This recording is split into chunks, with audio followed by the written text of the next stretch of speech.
todos. La verdad es que el día de hoy me siento muy emocionada porque estaré moderando este webinar, el cual se titula Aborto en México, ¿qué implicaciones tienen los recientes fallos de la Suprema Corte de Justicia? ¿Qué acciones siguen? Y para esto tenemos un panel de verdad de lujo. Tenemos a 4 mujeres que en lo personal admiro muchísimo y me emociona mucho el poder estar con ellas el día de hoy. El día de hoy nos acompaña la subdirectora de GIRE, Isabel Fulda. Asimismo, contamos con la presencia de Adriana Ortega, quien es secretaria de Estudio y cuenta en la ponencia del ministro Gutiérrez Ortiz Mena. También contamos con la participación de Jimena Casas, quien es investigadora para las Américas en Women's Rights Division en Human Rights Watch. Y también contamos con nuestra amiga y aliada Oriana López Uribe, quien es feminista, activista por los derechos y además de todo es directora ejecutiva de Balance y Promoción para el Desarrollo y Juventud AC. Para no quitar mucho tiempo a la presentación que harán nuestras panelistas, me gustaría iniciar con algunas preguntas detonadoras y si les parece bien, comenzaremos con el orden que puse a la hora de presentarlas. Y me gustaría saber varias cosas, ¿no? Me gustaría que todas las personas que nos están sintonizando el día de hoy, que están a través de nuestra plataforma online, pudieran saber primero, ¿cómo es que logramos tener resoluciones con argumentos jurídicos como los que vimos en los casos de Sinaloa y de Coahuila hace un par de meses, ¿no? Pero también, ¿qué implicaciones tienen estas resoluciones por parte de la Suprema Corte de Justicia, ¿no? Me parece que tenemos que tocar un tema fundamental que es, por supuesto, la despenalización en términos jurídicos, pero también ¿cuáles son las acciones que siguen para lograr la despenalización social? ¿No? Me gustaría iniciar con esta primera provocación para todas nuestras panelistas y en este sentido le cedo el uso de la voz a Isabel Fulda. Muchas gracias, Melissa, y muchas gracias a todas por estar aquí, a las personas que nos ven, pero también a nuestras panelistas por acompañarnos. Es un verdadero gusto el día de hoy estar aquí discutiendo pues los avances y pendientes que tenemos en el tema de aborto en el marco de la presentación del informe de GIRE que acabamos de lanzar hace apenas unos minutos, que justamente busca dar cuenta pues de este desarrollo de los derechos reproductivos en general, ¿no? Entre ellos el tema de aborto, que es importantísimo para GIRE desde inicios de la fundación de la organización. Pero bueno, que quisiéramos ver, o la intención de este informe fue ver, pues, qué es lo que ha cambiado y qué permanece igual, ¿no? Qué pendientes tenemos, qué logros hemos logrado, y también un poco el porqué de ciertas cosas, ¿no? De cierta forma, cuando tuvimos la primera publicación de un informe de GIRE sobre derechos reproductivos en 2013, decíamos que buscaba hacer una radiografía del momento actual en México de los derechos reproductivos. Creo que con este informe lo que buscamos es hacer una especie de video de los últimos 10 años, quizás no a profundidad, porque como ya mencionábamos ahorita antes de entrar, han pasado tantas cosas en México, en todos los niveles, en la región de Latinoamérica y en el mundo relacionados con justicia reproductiva, que sería realmente imposible entrar en un solo documento en cada uno de estos detalles, pero sí buscamos lograr mostrar cuáles han sido pues, los principales alcances que ha tenido el movimiento feminista, el movimiento de los derechos humanos y cuáles son los cambios que hemos visto en esta década. Creo que particularmente en el tema de aborto, creo que todas con lo que ha pasado, especialmente en el último mes, en el último año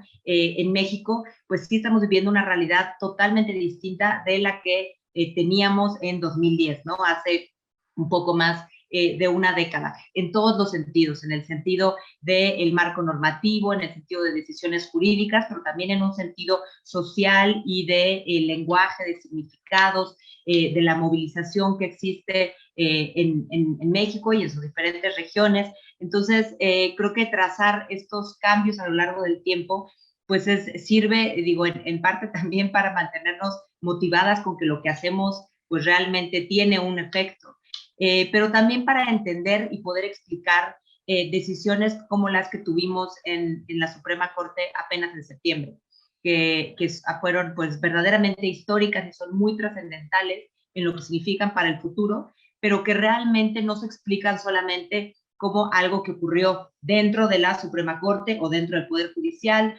o entre las personas que hablan un lenguaje jurídico, ¿no? Sino que en realidad pues son un resultado de múltiples fuerzas, múltiples movimientos, múltiples acciones. Hay una metáfora que me gusta mucho que utiliza una compañera de gira, Rebeca Lorea, que estamos en temporada de lluvias abortistas actualmente y que estas lluvias pues son el resultado de una serie de gotas, ¿no? Que se fueron formando a lo largo de décadas, y no solamente en México, sino como ya decía, en la región de Latinoamérica en particular y en el mundo. Y pues estas gotas que todas provienen de diferentes ámbitos, de diferentes estilos, de diferentes expertices, pues se van juntando hasta que llegó un momento en el cual tenía que llover. Ya no había más que pudiera suceder en este momento más que esto que estamos viviendo actualmente, que es muy emocionante y es muy satisfactorio. Sabemos que todavía hay un montón de pendientes por delante, pero estamos en un muy buen momento actualmente, ¿no? Estamos particularmente conscientes, creo, las personas que estamos aquí, de todo el camino que falta por recorrer, que es inmenso, pero realmente volteando para atrás, pues sí han sido saltos enormes los que se han dado. Yo quisiera nada más, para iniciar, concentrarme en tres como grandes ámbitos, digamos, de evolución que hemos tenido en México y que pueden empezar a explicar este momento en el que estamos actualmente. No son los únicos, pero creo que son particularmente importantes. En primer lugar, pues los cambios en el marco normativo. Creo que esos se los buscamos visibilizar en el informe de manera muy particular, ¿no? Empezamos pues apenas hace 20 años con el caso Paulina, que después derivó en la NOM 046, dirigida pues a atender precisamente casos de aborto por violación para garantizar el acceso. Después tuvimos la Ley General de Víctimas y la reforma a la norma 046, que justamente también buscaban pues aceptar cómo estos cambios legislativos a veces pues no son suficientes y siguen existiendo pues estas trabas administrativas o de otro tipo, y estos cambios normativos pues buscaban, ¿no? Aceptar que existían estos obstáculos y pues facilitar el acceso, en este caso específicamente al aborto por violación, y más adelante pues este cambio enorme e histórico que hubo en México con la despenalización del aborto en la Ciudad de México en 2007. Un poco dándole fast forward, digamos, a esta historia, llegamos a 2019, en donde tuvimos la despenalización del aborto en el estado de Oaxaca, que creo que fue particularmente significativa para todas y también para, digamos, el espectro de posibilidades que vislumbrábamos como el movimiento feminista.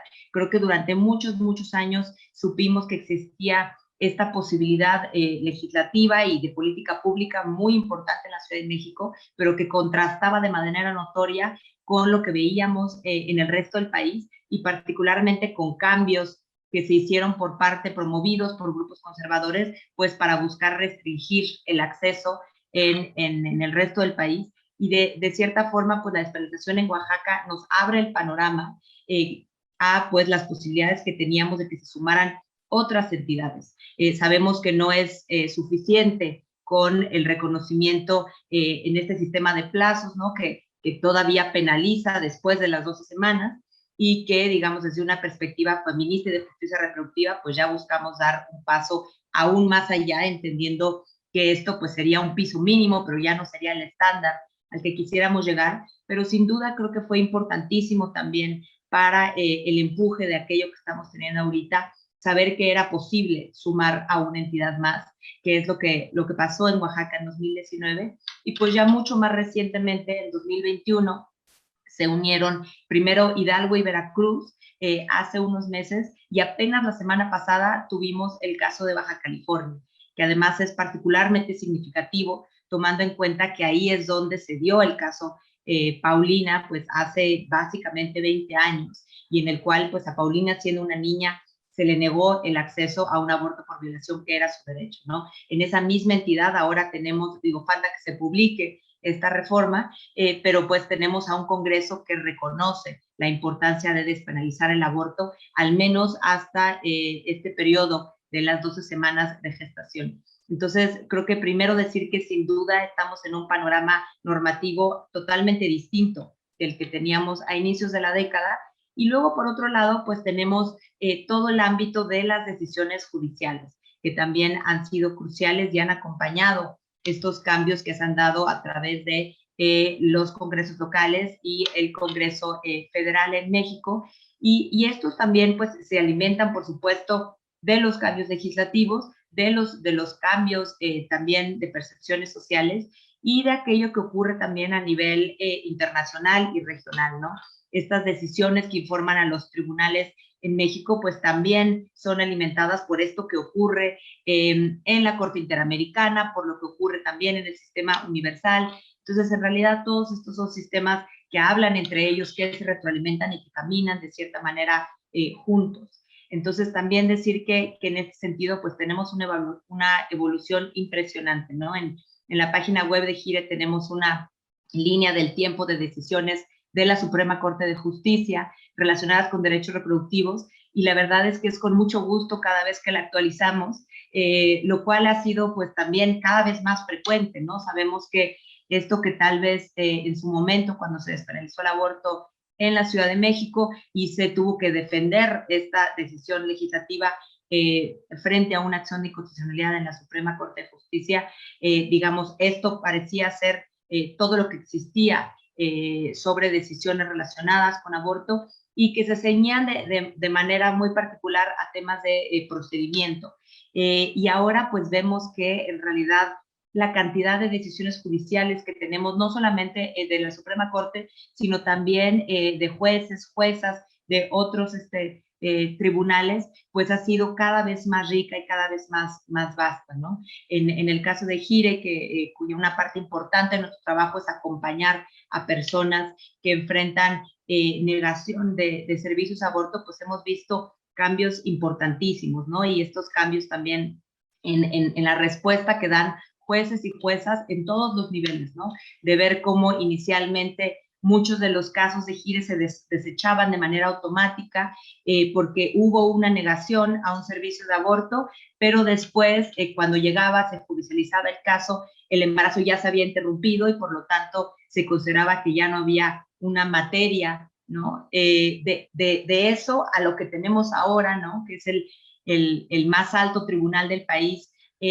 diciendo que la criminalización del aborto es inconstitucional, hablando de personas con capacidad de gestar y ya no solo con mujeres, pues hay un universo de diferencia y esa pues se ha construido toda colectivamente. Entonces, pues también decir que estos caminos judiciales pues han sido fundamentales y también se ha logrado pues también de la mano de diferentes personas, ¿no? Personas aliadas importantísimas dentro del Poder Judicial. Aquí en la mesa tenemos a una que ha sido durante décadas también una amiga y una aliada de GIRE muy cercana, y también otras personas, ¿no?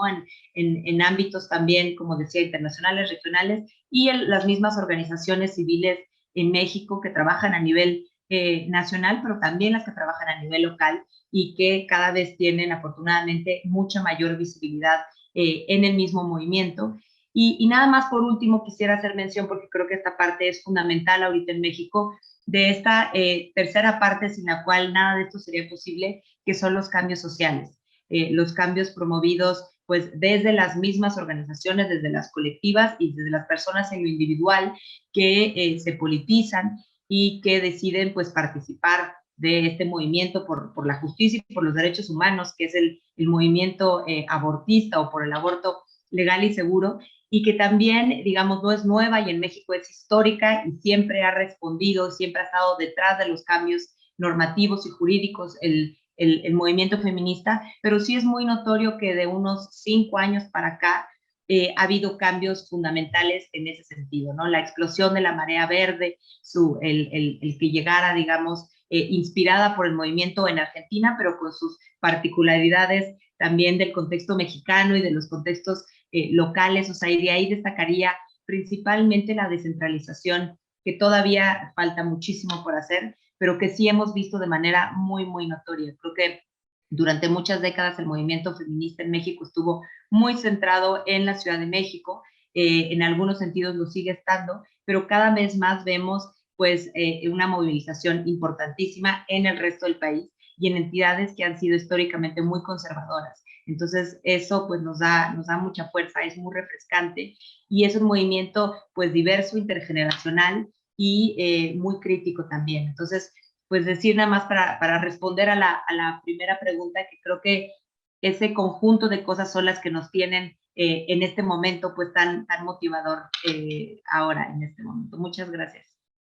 Muchas gracias, Isabel. La verdad es que me pareció una excelente forma de empezar este panel, porque haces un gran recuento de cómo es que logramos llegar a donde estamos paradas ahorita, ¿no? Ahorita mientras platicabas, yo hacía algunas anotaciones y anotaba, por ejemplo, esto que tú mencionabas, ¿no? El marco, cómo ha cambiado el marco normativo, si lo vemos vis a vis con 10 años atrás, ¿no? Y también los cambios sociales, cómo es que ahora tenemos un movimiento mucho más descentralizado y tenemos a la marea verde. Y en este sentido, me gustaría preguntarle a nuestra aliada Adriana Ortega si ella cree que justo la marea verde es parte de la responsable de estos cambios en los argumentos jurídicos por parte de las y los ministros de la Suprema Corte, que la verdad veíamos con muchísima emoción todas las personas que seguíamos el pleno en septiembre, ¿no? Porque veíamos una argumentación jurídica por parte de las y los ministros robusta, pero además que nos emocionaba, ¿no? Entonces, sí me gustaría saber si tú consideras que parte de esta modificación en los argumentos jurídicos, cuando los comparamos con la forma en la que las y los ministros hablaban en el 2007 acerca del aborto, con la forma en la que las y los ministros hablan acerca del aborto actualmente, tiene que ver, por ejemplo, con los movimientos feministas. Bueno, pues yo en principio creo que es súper complicado asignar a un solo factor el resultado de lo que acaba de ocurrir en la Corte. Creo que confluyeron diferentes cosas. En primer lugar, creo que el litigio estratégico de las organizaciones civiles fue poniendo piedritas en el camino que finalmente culminó con este fallo, ¿no? Tú sabes y yo sé, y que nos escuchan seguramente lo saben, hubo casos intermedios antes de esta decisión final. Hubo casos en la primera y en la segunda sala donde se lidiaba con las indicaciones mínimas del aborto, aborto por violación y aborto por razones de salud, y toda la respuesta, y en todos los casos, perdón, la respuesta de la Corte es que existía un derecho a interrumpir el embarazo, empezando por en el caso de violación y derecho a la salud, y que además cualquier obstrucción de las instituciones públicas de salud constituía una violación de derechos humanos. Entonces creo que hay un primer impulsor, digamos, un primer factor en la película.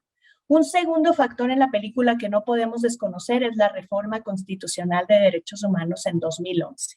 Creo que esa reforma cambió la visión jurídica no solamente en temas de aborto, sino en un montón de temas relacionados con violaciones de derechos humanos.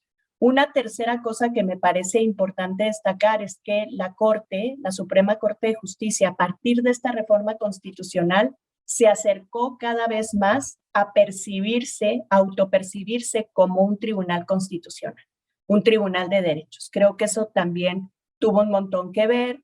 Creo también que la influencia del sistema interamericano es un factor interesante, es muy relevante a este respecto el caso Artavia Murillo. Creo que así como el caso Campo Algodonero marca un antes y un después en el debate sobre los homicidios por razones de género, creo que también Artavia Murillo marca un antes y un después a propósito de los argumentos jurídicos alrededor del aborto. Y por supuesto, y eso es innegable y estoy absolutamente de acuerdo con ustedes, esto también se explica a partir del movimiento amplio de mujeres.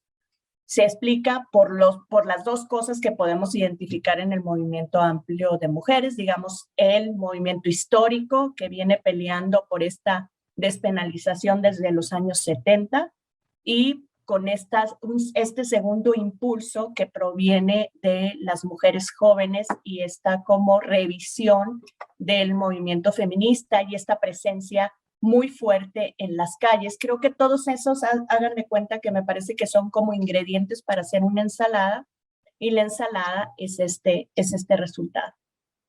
Además, creo también que importa las inquietudes intelectuales de los propios ministros y de los secretarios que les acompañan.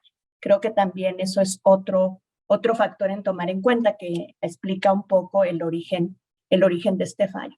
Y pues para hacer historia, sabemos que la segunda sala en particular empezó a declarar la obligatoriedad de la norma 046. Entonces creo que hubo también un diálogo interesante entre los cambios normativos de los que nos hablaba Isabel y las respuestas constitucionales de la Corte. Una cosa también que debemos recordar, y esto es importante, la Corte nunca ha sido hostil al tema del aborto. Cada vez que la Corte ha recibido una pregunta relacionada con aborto, digamos, fallado en favor del aborto como un derecho, el aborto como una posibilidad. Siempre ha tenido un acercamiento no hostil o un acercamiento respetuoso de vigencia respecto a los temas de aborto. Nunca, no hay ninguna resolución de la Corte histórica desde siempre que haya dicho que el aborto está mal, por ponerlo en términos muy lisos y llanos. Han sido paulatinas, pero nunca ha dicho que el aborto está mal. Y pues podemos identificar como este bloque de decisiones súper interesantes de los últimos tiempos. Ustedes conocen muy bien lo que resolvió la segunda sala a propósito de una negativa de aborto por violación y cómo la sala caracterizó esto como una violación de derechos humanos y cómo la sala reconoció la vigencia, como te decía yo hace rato, de la norma 046. Y luego tenemos los dos casos de la primera sala, uno, el caso Marisa, que es donde se dio esta interpretación ampliada del derecho a la salud, donde se caracterizaron los servicios de aborto como obligatorios y donde se dijo que la salud tendría que entenderse como el bienestar físico, mental y social. Y tenemos justo antes del fallo súper histórico, tenemos esta sentencia de la primera sala donde se declaró la irrazonabilidad constitucional del plazo para el aborto por violación. Y bueno, ya sabemos cómo surgen estas sentencias y en qué descansan. Creo que estas sentencias, las últimas, las nuevas, las históricas, las que tienen que ver con la pregunta concreta sobre la despenalización del aborto y las que tienen que ver con la pregunta sobre si se puede o no proteger la vida desde la concepción, pues sabemos que descansan en una construcción muy robusta de los distintos derechos de las que son titulares las mujeres y las personas gestantes. El derecho a la no discriminación, de manera muy importantísima, creo yo, que el primer derecho, que es el derecho que constituye la línea argumentativa principal de ambas sentencias, es el derecho a la autonomía reproductiva. Y haber construido pues todo este parámetro fortalecido del derecho a la autonomía reproductiva significa, y esto es algo que creo que tenemos que tenerlo muy, muy claro, significa que la Corte ha dicho que el derecho al aborto es un derecho constitucional indisponible para la legisladora ordinaria. Las legislaturas ordinarias no pueden tomar ninguna decisión que niegue o que ponga en riesgo la vigencia del derecho constitucional al aborto. Creo que esa respuesta de la Corte es absolutamente contundente. Además, se tomó por unanimidad, que eso vuelve todavía más histórico. El fallo, no hubo ninguna duda entre los ministros, las ministras que asistieron a la sesión de pleno respecto a que esto era así. Y luego, pues ustedes conocen muy bien la sentencia de Sinaloa. En la sentencia de Sinaloa también se dijo que las legislaturas estatales tienen que tener mucho cuidado en proteger la vida desde la concepción, porque en primer lugar esa es una cuestión metafísica, la Corte lo dice palabras más, palabras menos en las sentencias. En segundo lugar, no reconoce que exista competencia en los estados para tomar estas decisiones, para crear sujetos de derechos. Y me parece que por último, un argumento muy interesante es no tienen facultades para restringir derechos. Entonces se interpretó la inclusión de estas cláusulas de protección a la vida desde la concepción como cláusulas que tienen la intención de restringir derechos, y eso se consideró jurídicamente inadmisible, constitucionalmente inadmisible. Y creo que eso es también algo que debemos recordar. Y preguntabas un poquito al principio sobre los impactos. Yo estoy esperando cualquier cantidad de respuestas positivas alrededor de estos fallos. En primer lugar, hablaba Isabel a propósito de cómo ha sido necesario vencer la resistencia de los jueces comunes o de los jueces constitucionales alrededor del tema de aborto. Esto se acabó. Para mí, desde mi punto de vista, esta resistencia se acabó o debe acabarse, porque evidentemente al ser un fallo tan poderoso, tomado por unanimidad, se vuelve un fallo obligatorio para todos los jueces del país, no solamente para los jueces de amparo, sino también para los jueces ordinarios, en este caso los jueces de control, que nunca jamás van a poder declarar un auto de vinculación a proceso a una mujer por aborto. Y yo creo que todos los argumentos que establece, tú lo decías muy bien y lo decía también Isabel, todos los argumentos que están en la sentencia son absolutamente apropiables por las organizaciones civiles. Hay un montón de trabajo que se puede hacer ahí, de lobbying, de litigio estratégico, digamos, este trabajo que permitirá que se hagan declaratorias parciales de inconstitucionalidad.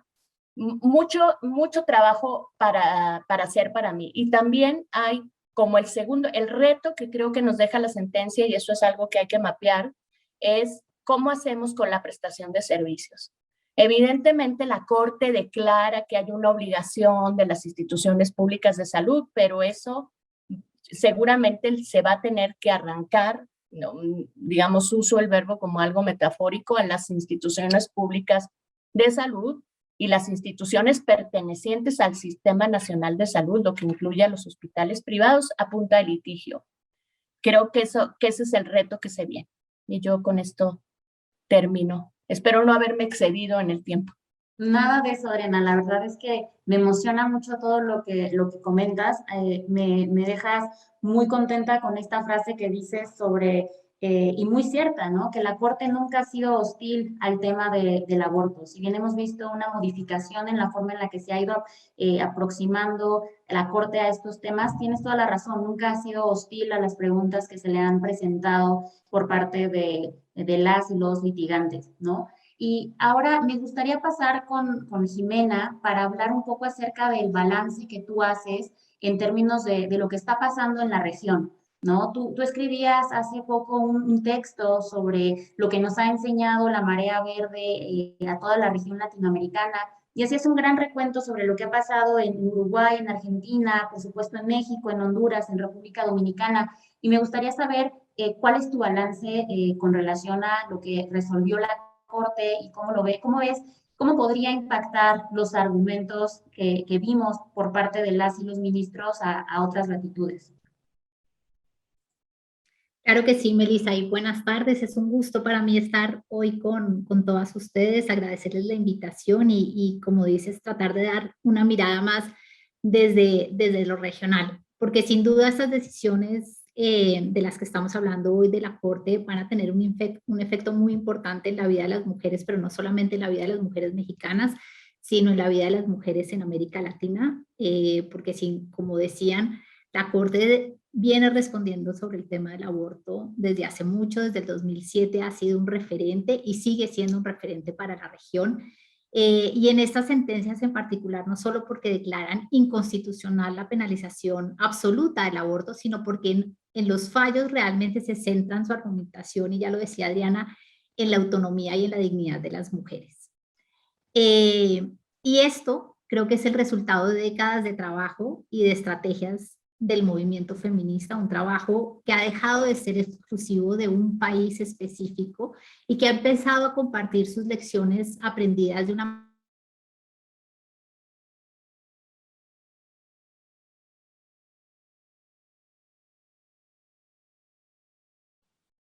Se nos trabó ahí un poquito, Jimena. demos un par de segundos para que ver si recupera la señal. Si no, sin ningún problema pasamos a la participación de Oriana. Ah, listo, ya regresó Jimena. Se cortó. Sí, un poco. Ahora está mejor la comunicación. Qué raro. ¿Sí? Perfecto. Bueno, les comentaba que yo creo que este es el resultado de décadas de trabajo, un trabajo que dejaba de ser exclusivo de un país, porque realmente ahora la Marea Verde es transnacional. Hemos aprendido entre todas muchas lecciones, pero ha sido un trabajo de un movimiento en que siempre ha tenido un norte muy específico, y es el de lograr el reconocimiento legal y social de la autonomía reproductiva que nos hablaba Adriana, como un eje fundamental de cualquier democracia y de los derechos humanos de las mujeres y de las personas gestantes, y particularmente sobre su derecho a la dignidad humana. Y aquí yo quisiera hacer como un paréntesis, porque la dignidad humana ha tenido como muchas interpretaciones y aplicaciones al ser parte de ese motor propulsor de los derechos humanos, pero en donde las feministas siempre hemos querido dar una mirada muy particular a cuestionarnos qué significa la dignidad humana para las mujeres, y asegurarnos que se aborde de una manera en que el derecho realmente pueda romper con ese sistema patriarcal que de por sí tienen las propias leyes. Y en ese sentido yo creo que el feminismo latinoamericano ha luchado por décadas para que la defensa de los derechos sexuales y reproductivos centre su argumentación en la autonomía y en la dignidad humana de las mujeres y de las personas gestantes. Algo que finalmente se ve planteado en estas sentencias de la Corte Suprema. Y esta es la gran victoria, particularmente en un momento en el que en muchas regiones del mundo, desde Texas hasta China, hasta Afganistán, se producen unos retrocesos alarmantes en los derechos humanos de las mujeres, y en donde la Corte Suprema en México, como diríamos en Colombia, nos está dando sopa y seco, y nos está enviando un mensaje muy decisivo sobre cuál es el papel central de los derechos de la mujer en la regulación de situaciones que se refieren a su autonomía reproductiva, como es el hecho de decidir si desea o no llevar una maternidad, porque la maternidad, como bien decimos las feministas, será deseada o no será. Y la Corte recoge muy bien este principio, recoge muy bien este sentir, y establece que estamos hablando de un proyecto de vida muy íntimo que solo puede ser definido por las mujeres y por las personas gestantes. Así que creo que hemos llegado aquí por un proceso de décadas de fortalecimiento de estrategias legales y comunicacionales y de alianzas.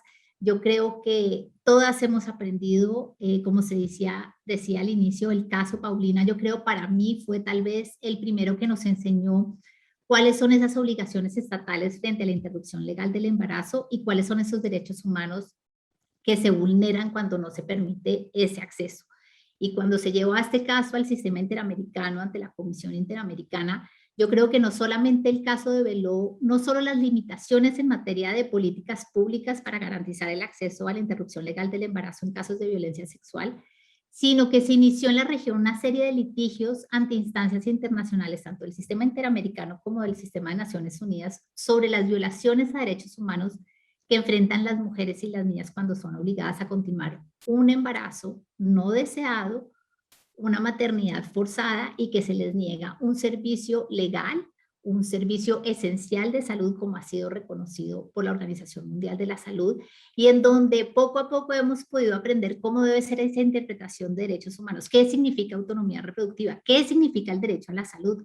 ¿Qué significa el derecho a la vida? No es solamente que nos lata el corazón, es una vida digna. ¿Qué significa el derecho a la salud? No es solamente que tengamos una salud física adecuada, sino ese proyecto de vida. ¿Cómo esa maternidad podría afectar ese proyecto de vida en niñas, en adolescentes, en mujeres? Y yo creo que todo eso es lo que venimos aprendiendo, y hoy en día hay diversas interpretaciones autorizadas del derecho internacional de derechos humanos que consideran que negar el acceso al aborto constituye una forma de discriminación que atenta con muchísimos derechos, incluyendo el de la vida, el de la salud, y sobre todo a no sufrir un trato cruel, inhumano y degradante.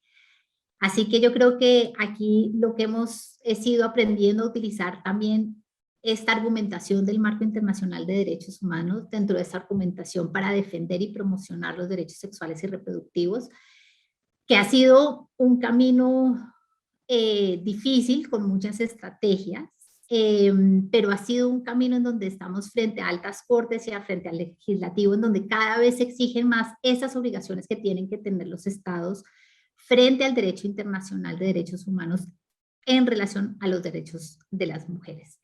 Y yo creo que aquí ha sido como el gran aprendizaje y donde cada vez hemos llegado a un punto común en donde nos hemos dado cuenta que definitivamente la criminalización no elimina el aborto, al contrario, hace que se realicen condiciones inseguras que ponen en riesgo la vida y la salud de las mujeres y de las personas gestantes. Nos hemos dado cuenta ya no solamente que los derechos humanos son importantes, sino que cuál es el rol de este derecho penal, porque nos estamos dando cuenta que el delito en sí es ineficaz y que ese uso del derecho penal está siendo abusivo y discriminatorio. Y ahora vamos avanzando más en la discusión y por eso hemos visto que en los últimos años hay como una tendencia a modificar estas normas frente al aborto para cumplir con esas obligaciones internacionales, no solamente frente a los derechos humanos, donde hoy tenemos a más de 67 países que están permitiendo el aborto en una determinada edad gestacional y luego en causales, sino que cada vez empiezan a haber discusiones más sobre, ¿es realmente el derecho penal el que debe regular un derecho y un servicio esencial de salud como ha sido reconocido por la Organización Mundial de la Salud? La Suprema en su sentencia lo cuestiona, lo habla, lo toma.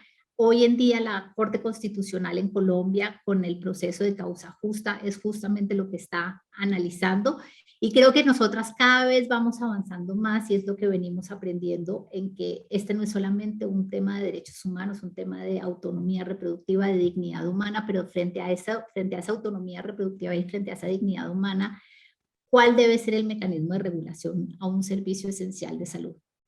Es el derecho penal, deberían ser a través de las regulaciones a servicios de salud por otra vía y creo que cada vez logramos avanzar más ahí y logramos que cada vez logremos transferir de una manera más fácil comunicar esto y no solamente desde lo legal.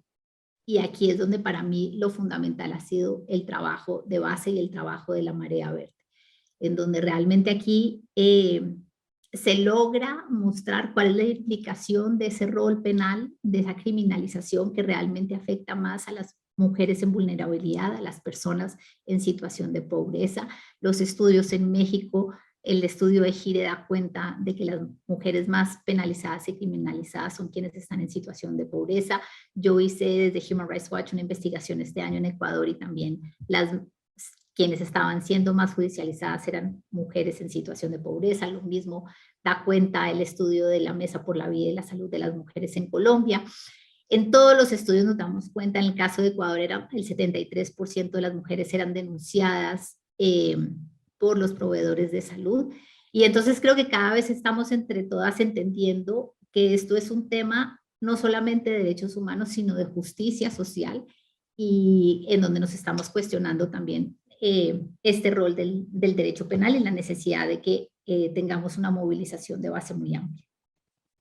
Muchísimas gracias, Jimena, y creo que me permites hacer un puente perfecto para pasar a hablar con Oriana justo acerca de la importancia de las organizaciones de base y la importancia de lo social, ¿no? No únicamente de lo jurídico, que creo que hemos hablado bastante hasta ahora sobre la importancia de las sentencias de la Suprema Corte, pero y tú ya decías, Jimena, algo que me gustó mucho, cómo lograr el reconocimiento social al derecho a la autonomía reproductiva y de manera específica al derecho al aborto, ¿no?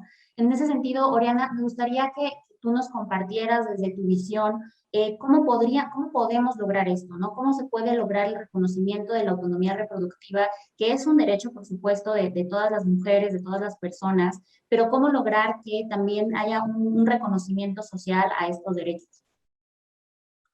Bueno, yo creo que justamente lo social está hecho de personas, así como está hecho de personas la Suprema Corte, ¿no? O sea, como que también lo que pasó es por el cambio que hubo a nivel social. Y a nivel social, además de las cosas que ya han mencionado, yo veo también cambios en el paradigma de qué entendemos por aborto al momento de que llegue el aborto con medicamentos. Entender que el aborto puede ser seguro y que no tiene que ser legal para ser seguro, cambia muchísimo. Que no necesitas a un médico o a nadie observándote mientras tienes un aborto, hace que cambie nuestra relación con el aborto.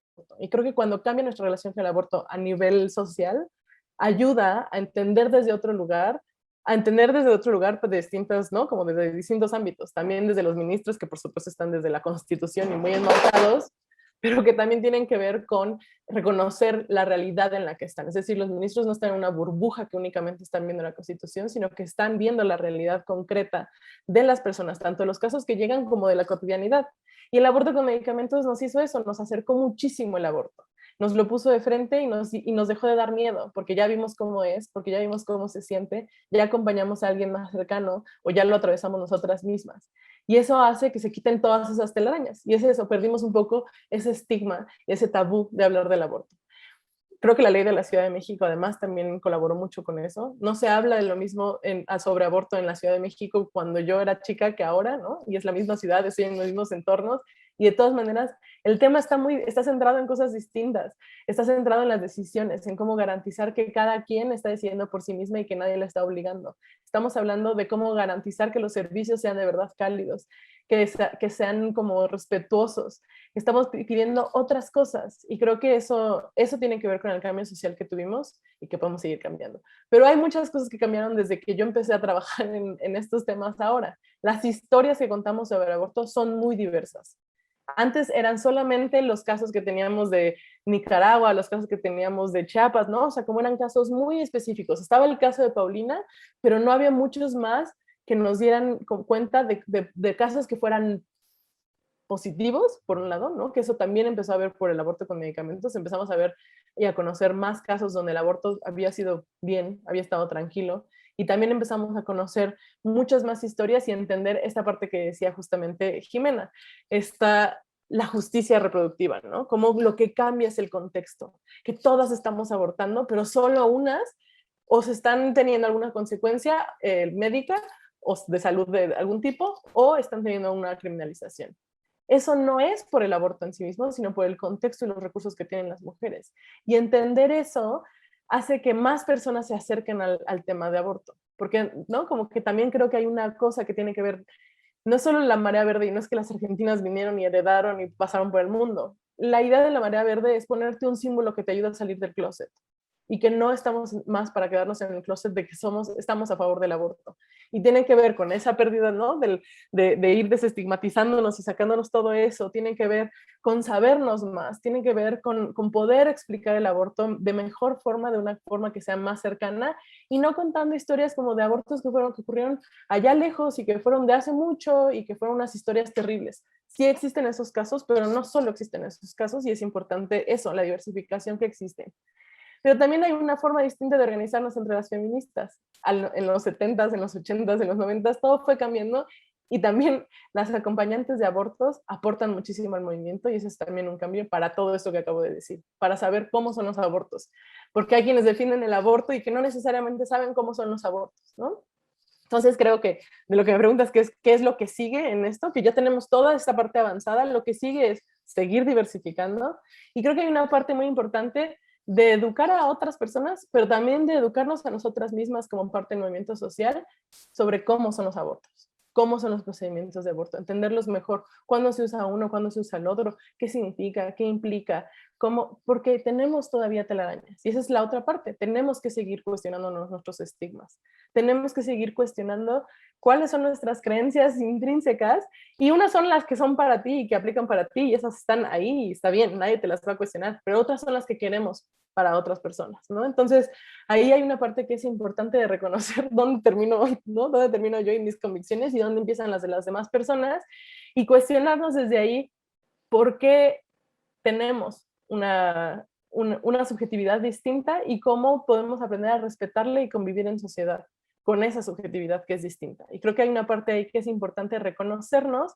no desde los extremos. No se trata de o estoy totalmente a favor o estoy totalmente en contra, sino encontrarnos donde sí tenemos puntos en común y poder, ¿no? A partir de ahí, de qué tenemos en común. Entonces, y significa hablar con mi tía súper católica desde qué tenemos en común, implica hablar con mi vecina, implica hablar con el señor que limpia la calle, implica podernos abrir al diálogo, no desde la confrontación, sino de entendernos. Y creo que esa parte tiene mucho que ver, la parte de educarnos y reeducarnos y de cuestionarnos los estigmas y desde ser compasivas en general, o sea, de tener una empatía y un punto de conexión con las demás personas, con quienes están abortando y con quienes no. Y ahí hay una parte muy importante. Las acompañantes son acompañantes justo desde ese lugar de empatía absoluta, desde que no podemos esperar a que el marco legal sea el ideal, desde que tenemos que poder garantizar que quienes están abortando hoy lo hagan en las mejores condiciones posibles. Y a través de eso yo creo que todas las organizaciones colectivas y redes de acompañantes hemos aprendido un montón. Hemos aprendido de cada uno de los casos, pero también hemos aprendido de cómo funciona el sistema de salud, qué es lo que le falta.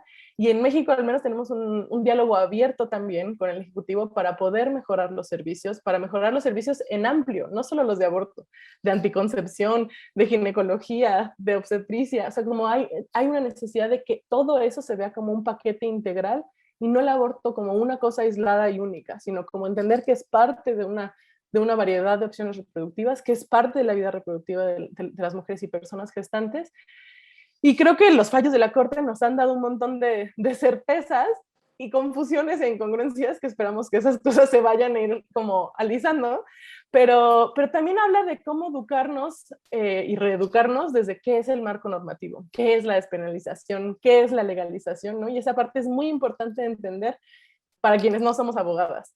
Y es muy importante de entender, y para las abogadas también, de no casarnos con un solo modelo, ¿no? O sea, como cómo podemos despertar la creatividad. Tenemos una corte que nos está dando unos fallos amplísimos que nos permiten una creatividad, ¿no?, enorme, para no tenemos que hacer copy-paste de lo que pasó en la Ciudad de México. Podemos ir más allá, podemos pedir a lo grande, y creo que eso es importante.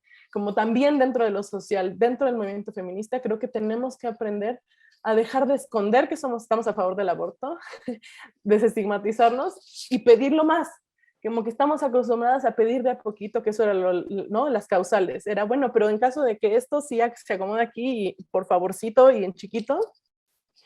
La Ciudad de México, por supuesto, que abrió un poquito más la puerta, pero ahora tenemos estos fallos de la Corte que nos están diciendo, sírvanse bien con la cuchara grande, qué es lo que quieren.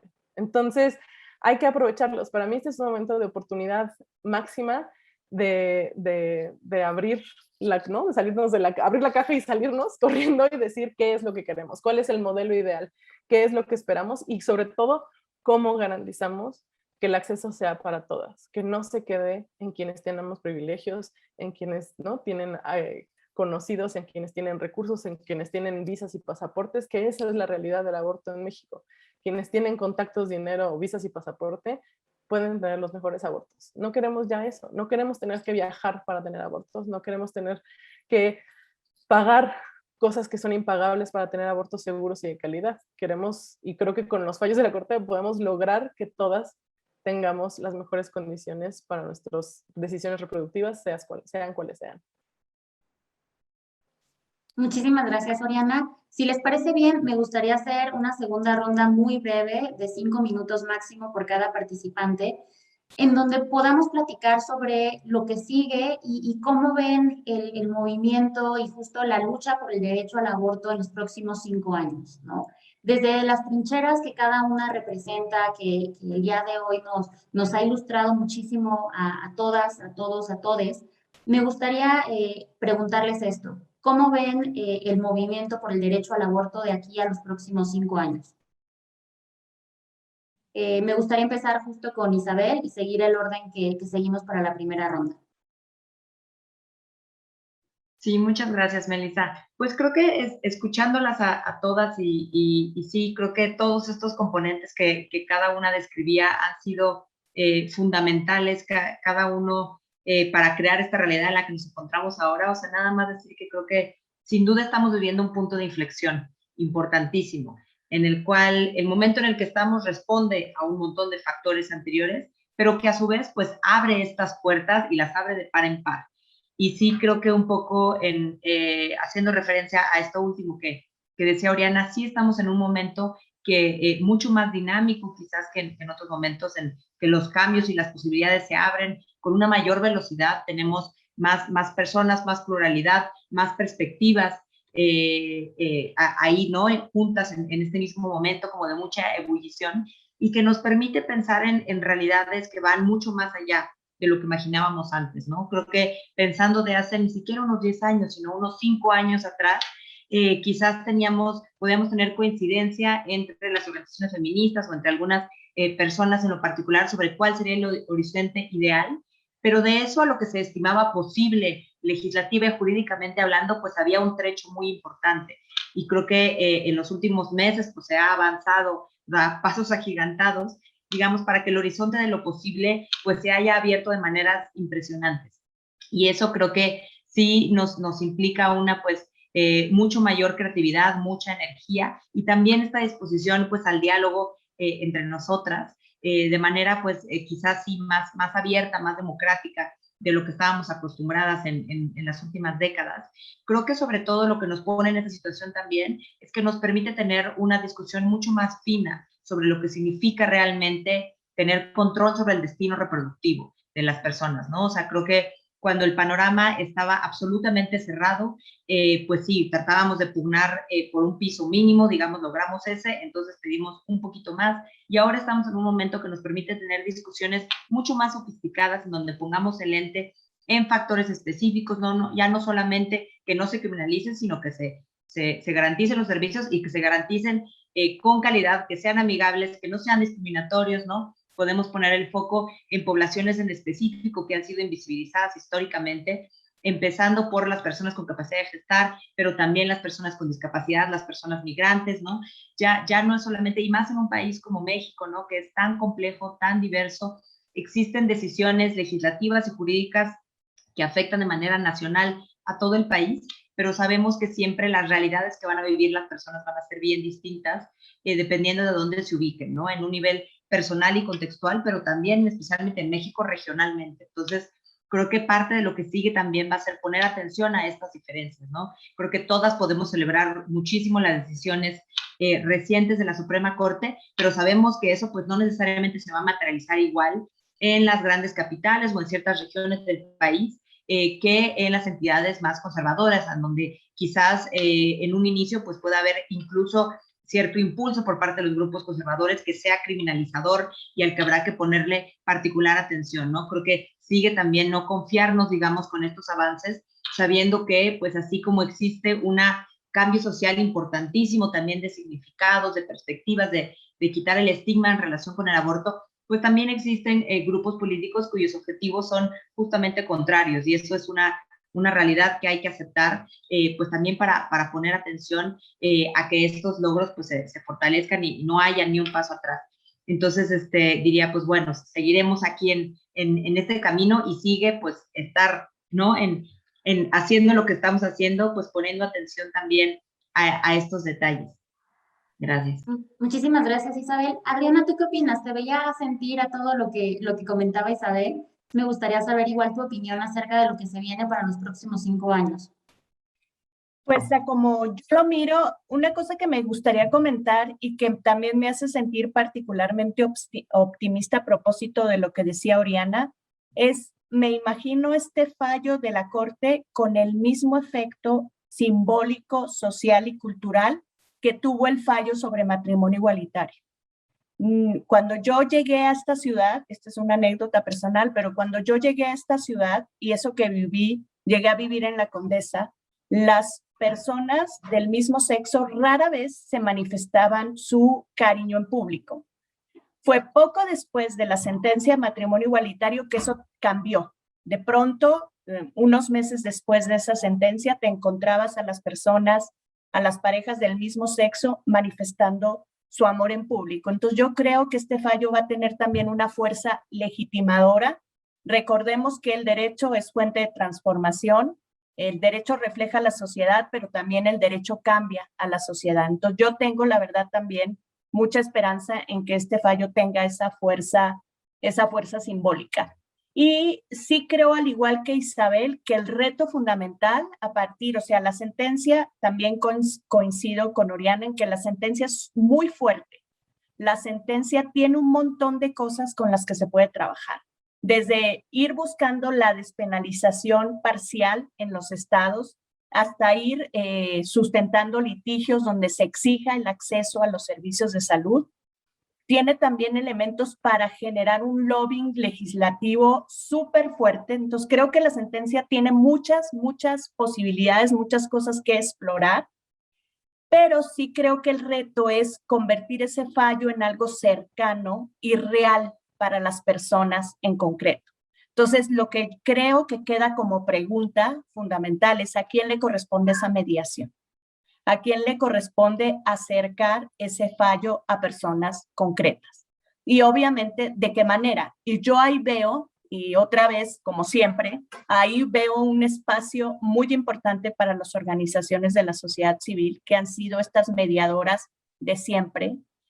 Ojalá, y sabemos que los jueces y juezas no tendrán más remedio que ser receptivas, pero creo que hay ahí como una forma, hay un espacio de mediación que sí les corresponde a las organizaciones civiles que se dedican a estos temas de manera estratégica. Sí creo que ha cambiado, estoy completamente de acuerdo con Oriana, que ha habido profundos cambios en la forma en la que concebimos el aborto.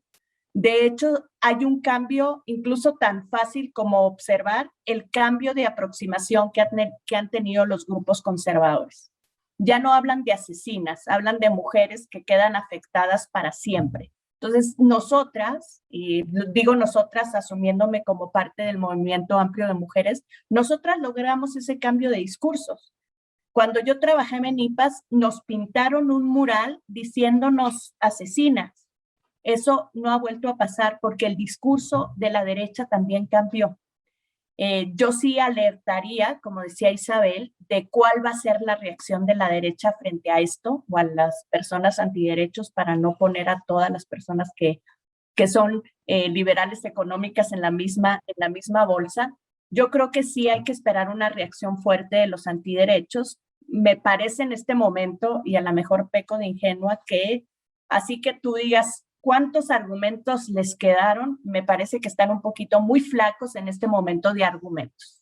Creo que tendrían que ser muy creativos para poder responder a esto que me parece contundente a muchos niveles. Yo.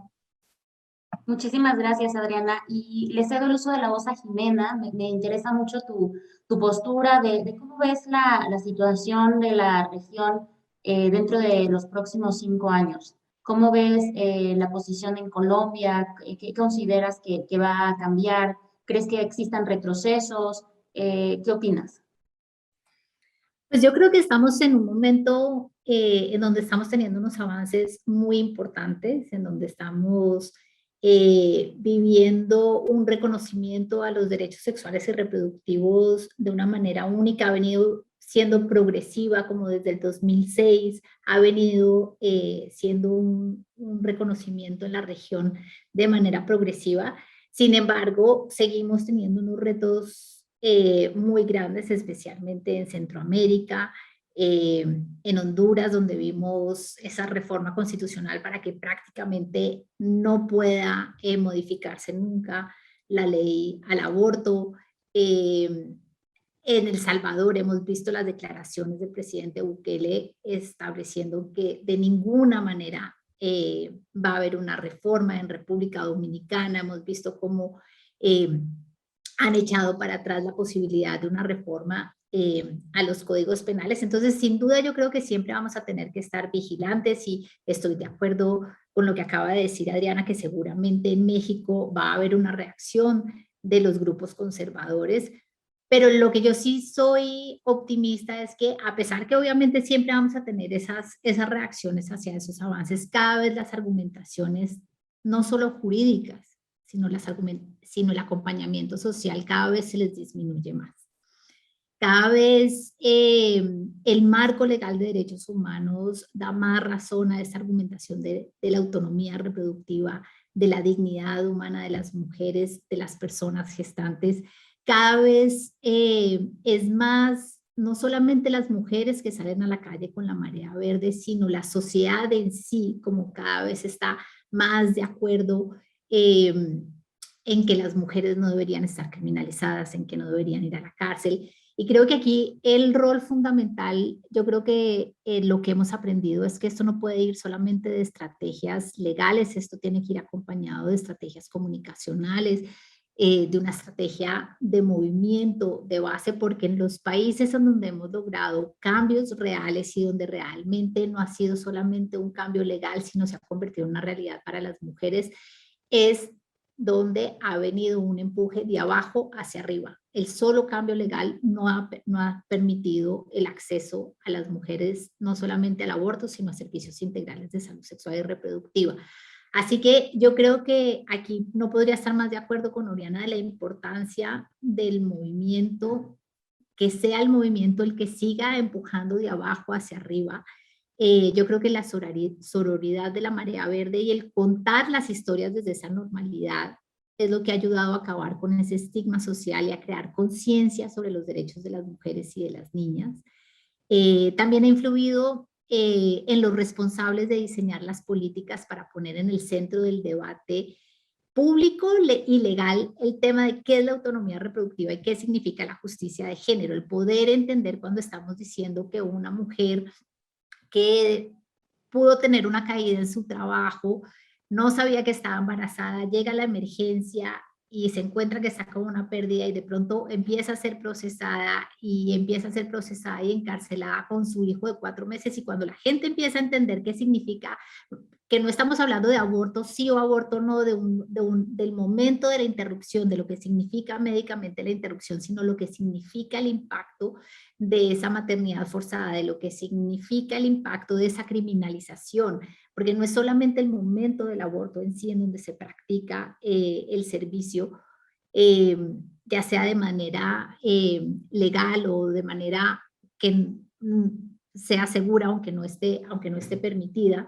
Pero ¿cuál es ese impacto? Yo creo que todo eso es lo que el movimiento está ayudando a cambiar en la percepción social. Y hace una década sería impensable pensarnos que el Congreso en Chile, por ejemplo, estuviera debatiendo sobre una despenalización del aborto hasta las 14 semanas de gestación, o que la Corte Constitucional en Colombia en este momento esté diciendo, ¿debemos sacar esto del Código Penal, sí o no? Ese es el debate. ¿Hay que sacarlo del Código Penal, sí o no?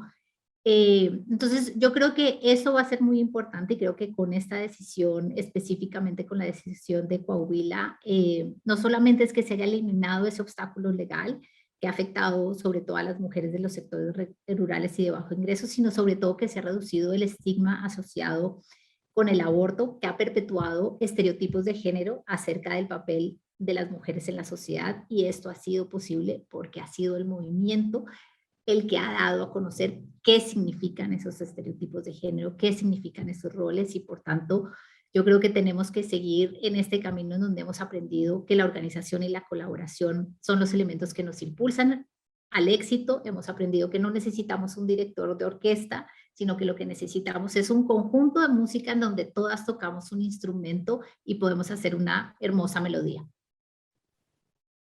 Qué gran frase, Jimena. Me encantó esa alegoría. Y en este sentido, Oriana, ¿tú cómo ves los próximos 5 años para el movimiento que exige el derecho al aborto? Bueno, pues esperemos que siga la lluvia feminista y que con eso vengan muchos cambios. Estoy completamente de acuerdo con lo que ya han dicho. También creo, bueno, soy comunicóloga social, así es que creo que esta parte, y la voy a subrayar, ¿no? Como comunicar mejor de qué se tratan los fallos, comunicarlos claramente, no solo para la población, ¿no? Como que nos gusta decir población en general, las comunicólogos siempre decimos que eso no existe, pero también nosotras mismas. O sea, creo que al interior del movimiento tenemos que terminar de entenderlos, desmenuzarlos. Creo que las abogadas litigantes tienen que súper sabérsela, armar estrategias, ¿no? Y creo que todas tenemos que estar en ese modo de cómo digerirlo y cómo explicarlo desde múltiples formas y desde múltiples, tanto de lenguaje y de formas visuales y de, ¿no? Esas formas como materiales, también de formas de comunicarnos para quién estamos hablando. Creo que hay una parte que tiene que ver con los congresos locales, que es muy importante poder comunicarles qué implica, por qué hay una incongruencia, lo que va a implicar que no se pueda judicializar, pero que siga en el Código Penal, ¿no? O sea, como que hay una parte ahí que tenemos que seguir como desmenuzando. Creo que además tener las sentencias y leérnoslas nos va a hacer bien para poder traducirlas. y conectarnos entre nosotras también de mejor forma. Creo que esta parte de la melodía solo es posible si nos podemos conectar. Y el conectar no significa eso, que haya un director de orquesta, sino que sepamos que cada quien está tocando un instrumento y que todos esos instrumentos hacen falta para que la tonada suene bien, ¿no? Entonces, hay una parte muy importante que tiene que ver con seguir posicionando a las feministas progresistas no esencialistas en todas las estructuras, ¿no? O sea, que tenemos que seguir pues pudiendo estar tanto en el ejecutivo como en el judicial, como, o sea, tenemos que poder estar infiltradas, voy a decir, en todas las estructuras para poder tener estrategias desde todos los lugares y que esa melodía suene, resuene y que sea 5.1 o surround, y poder trabajar en eso. Y eso, como construir, creo que hay una parte muy importante de trabajar con medios. ¿Cómo hacemos para que no solo sean las series gringas las que hablan de aborto como un hecho y un derecho, sino que también pues todas las producciones mexicanas, que haya películas, que haya series, que haya telenovelas, lo que sea, que tengan ese mensaje más claramente y que podemos dejar de estar perpetuando y reproduciendo estos estereotipos de los que Jimena hablaba, ¿no? O sea, ¿qué es lo que implica que tengamos autonomía reproductiva? ¿Qué implica la libertad reproductiva? Eso es muy importante, cómo podemos transmitirlo y cómo podemos hacerlo llegar también cuando estamos en las aulas. Hay una parte muy importante que tiene que ver cuál es la educación sexual que estamos impartiendo hoy, en este momento, que hay muchas cosas que deberían de cambiar claramente en esas aulas y creo que ¿no? O sea, estos fallos nos dan esa posibilidad de cada vez ser más atrevidas, más claras, más directas sobre la libertad reproductiva y la autonomía en las clases. Ahora en Balance estamos dando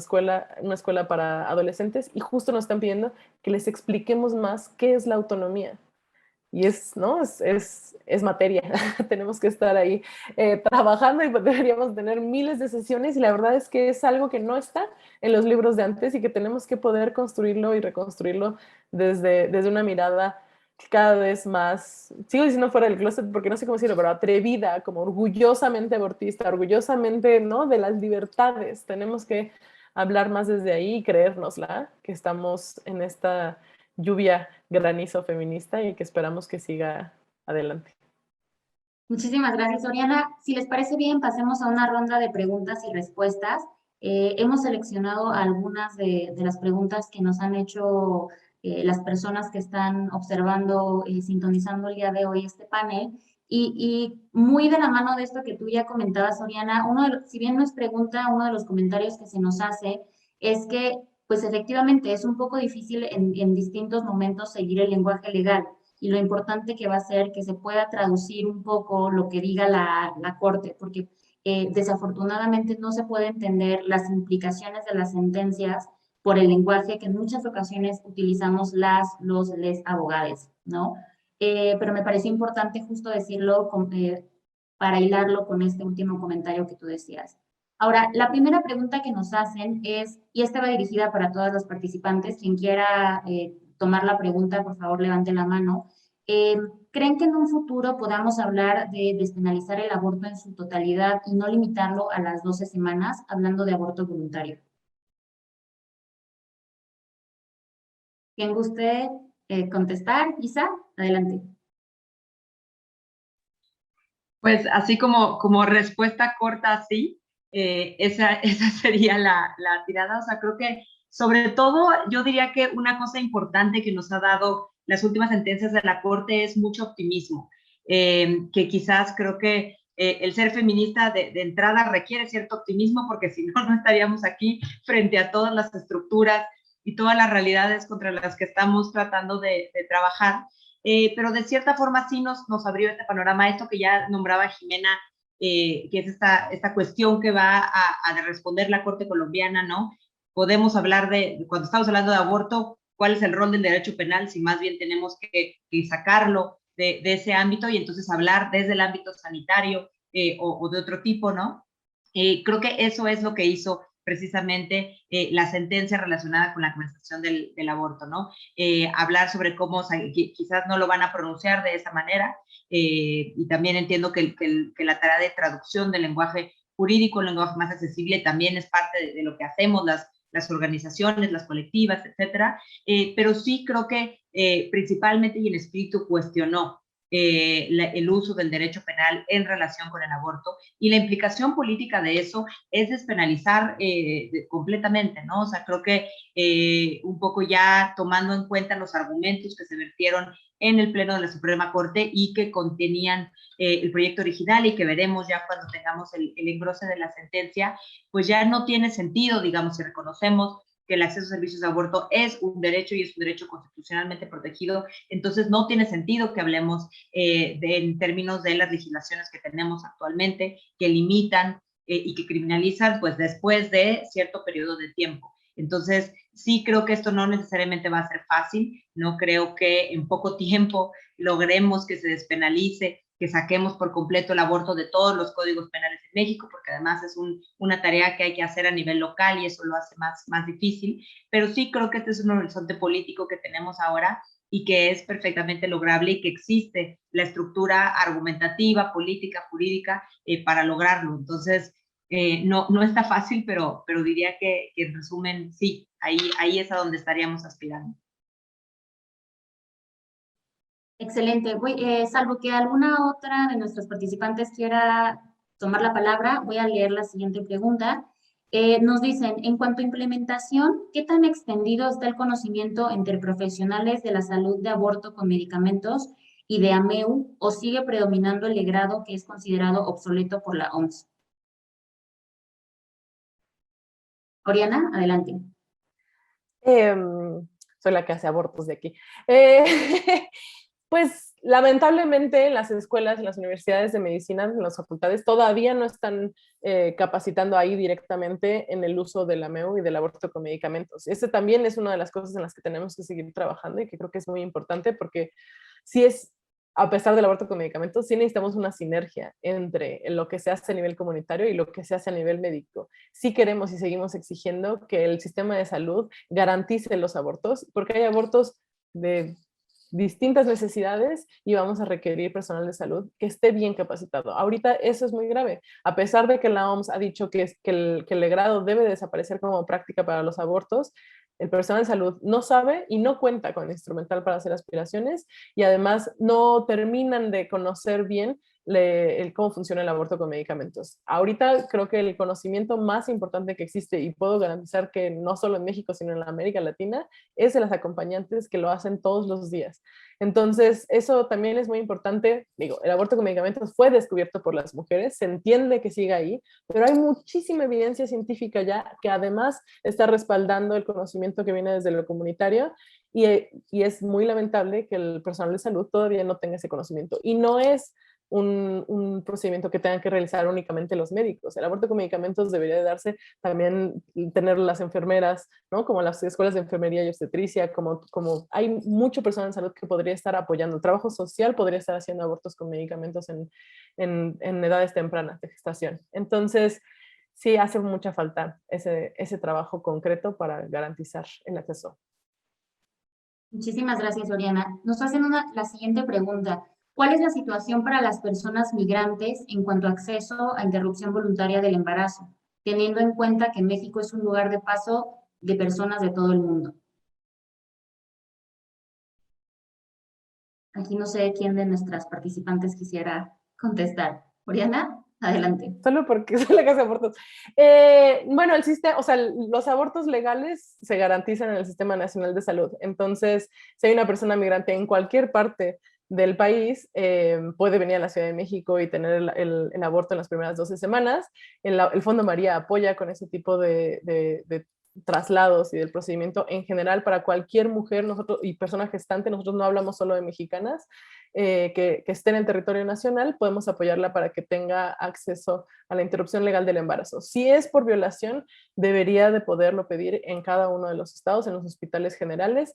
Creo que GIRE también lo tiene en la página, pero si no, el Fondo María tiene en la página el formato de la carta para escribir los hechos y por lo tanto pedir el acceso al aborto por violación a partir de los 12 años. Puedes ir sin tutor legal a pedir el aborto y no es un requisito ser de nacionalidad mexicana. Yo nada más agregaría, perdón, Adriana. De hecho, lo que dice Oriana tiene mucho sentido. Habrá que recordar que un delito es delito por el lugar en donde se comete, digamos. Entonces, si alguien está en terreno donde el aborto es legal, por supuesto que tiene la oportunidad de practicarse ese aborto en ese lugar donde es legal. Acuérdense que por años hubo turismo abortivo y está justo centrado en esa consideración. Nada más.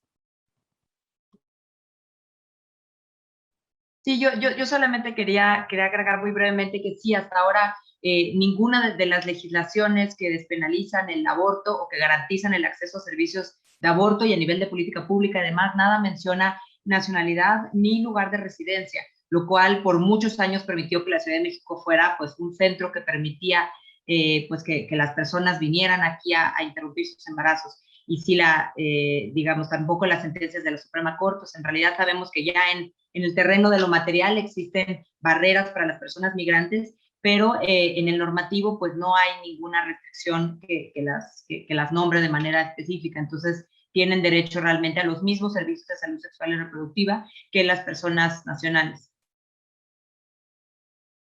Excelente. Y aquí nos hacen una pregunta dirigida a Adriana. Nos dicen, los proyectos de despenalización de aborto por estados no están rebasados por el tema del fallo de la Suprema Corte.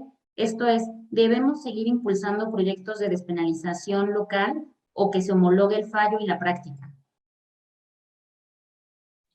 Desafortunadamente sí se tienen que seguir impulsando proyectos de despenalización local, porque el fallo de la Corte lidia solamente con la penalización en Coahuila y el problema es que nosotros somos una república federal y existe una consagración constitucional de ese régimen o esa forma de organización democrática, pero la ventaja acá es que el fallo de la Corte da material suficiente para realizar ese lobbying. Y la otra ventaja adicional es que cualquier movimiento que se haga en las legislaturas locales, digamos que una legislatura local decidiera incrementar la pena por aborto, cualquier desarrollo legislativo que ocurra después del fallo de la Corte podrá ser revisado constitucionalmente y eso significa que recibirá la misma respuesta en un sentido u otro. Una despenalización local será confirmada por la Corte, una despenalización local será confirmada por la Corte, cualquier penalización local será, digamos, desatendida o declarada inconstitucional por parte de la Corte. Entonces creo que ese es como el escenario concreto que tenemos ahora. Pues no me queda más que agradecerle a todas su participación el día de hoy, agradecerle a todas las personas que nos sintonizaron, que se conectaron, y pues invitar a todas las personas que están el día de hoy con nosotras a que se lea el informe que Gire está publicando, está presentando, El camino hacia la justicia reproductiva, una década de avances y pendientes. Aquí está la versión física. Estamos muy emocionadas con este gran proyecto y la verdad, de nueva cuenta, agradecerle a las cuatro que todo lo que nos platicaron. La verdad es que me deja muy emocionada. Tengo una libreta llena casi de las frases, una hoja de libreta llena de las frases que todas ustedes estuvieron platicando y exponiendo. Y pues agradecerles también a todas las personas que se conectaron e invitarles a que sigan sintonizando nuestros eventos y los siguientes paneles donde seguiremos hablando de los demás temas que se abordan en este informe. Muchísimas gracias a todas. Muchas gracias. Un abrazo. Muchas gracias. Un gusto. Muchas gracias. Felicidades. Síganse cuidando, por favor, y salud para todos. Cuídense. Igualmente, cuídense mucho.